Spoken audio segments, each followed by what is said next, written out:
Hello, my dear friends.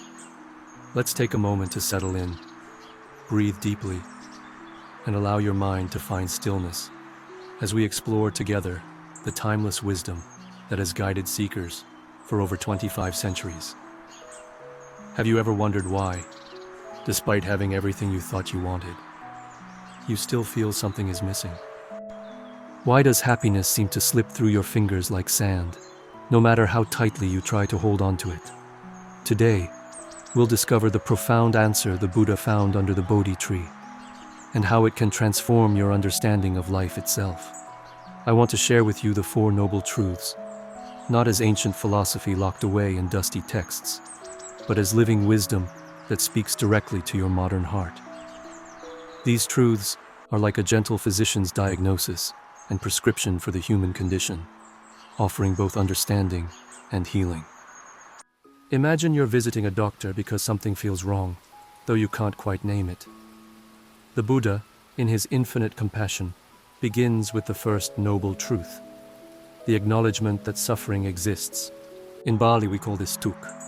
But please don't let this word frighten you or make you think Buddhism is pessimistic. This truth is actually deeply hopeful, like finally having someone validate that your pain is real. Dukkha isn't just the obvious suffering of illness, death, or heartbreak. It's also the subtle dissatisfaction that colors even our happiest moments.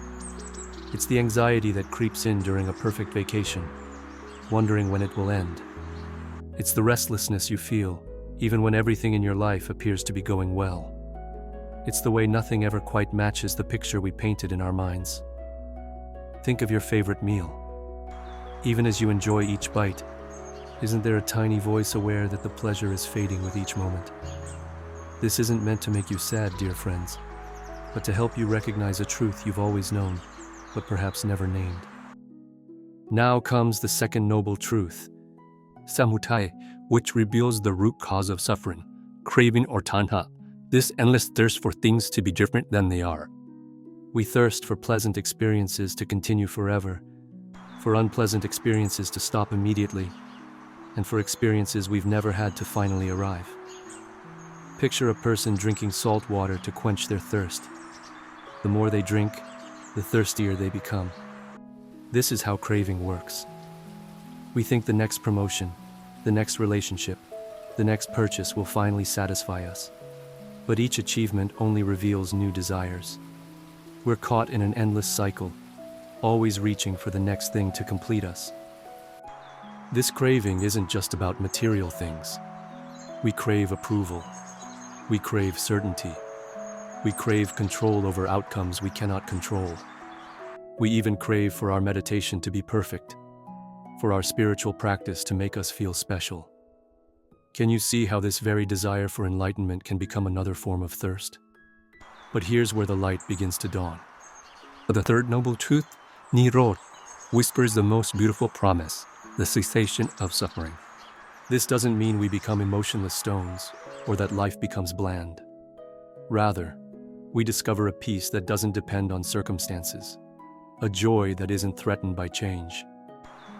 Imagine a lake so still that it perfectly reflects the sky above. When we stop creating ripples of craving and resistance, our minds become like this lake, naturally peaceful and clear. We can still feel emotions, still enjoy experiences, but we're no longer enslaved by them. We hold them lightly, like butterflies that are beautiful precisely because we don't try to capture them. This leads us naturally to the fourth noble truth, Mak, the path that leads to this freedom. The Buddha, in his great kindness, didn't just diagnose our condition and promise a cure. He gave us a detailed map for the healing journey. This is the noble Eightfold Path, like 8 gentle streams flowing into one river of awakening. The path includes right understanding, seeing reality as it truly is, rather than through the lens of our fears and desires. Right intention, approaching life with genuine care for all beings. Right speech, using words that heal rather than harm. Right action, living in ways that don't create suffering for ourselves or others. Right livelihood, earning our way through means that align with our values. Right effort, practicing with dedication, but without force. Right mindfulness, being present to each moment with gentle awareness. And right concentration, developing the peaceful focus that allows wisdom to bloom. These aren't commandments handed down from above, but invitations to experiment with ways of living that naturally lead to greater peace and clarity. Each step supports the others, like the legs of a table working together to create stability. The beautiful truth is that you don't need to perfect all 8 aspects before finding relief. Even small steps along this path begin to ease the burden of constant craving and resistance. Every moment of mindfulness, every act of genuine kindness, every time you choose understanding over judgment, you're walking toward freedom. As we close today's reflection, I invite you to plant seeds of awakening in your own life and the lives of others. Share this message with someone who might need to hear it, like a gardener sharing precious seeds. Leave a comment sharing which noble truth resonated most deeply with your heart, creating connection with fellow travelers on this path. Press the like button as a small act of gratitude for this moment of learning together. Subscribe to join our growing community. Until we meet again on the path, may you walk in wisdom, breathe in peace, and remember that every step toward understanding is a step toward freedom.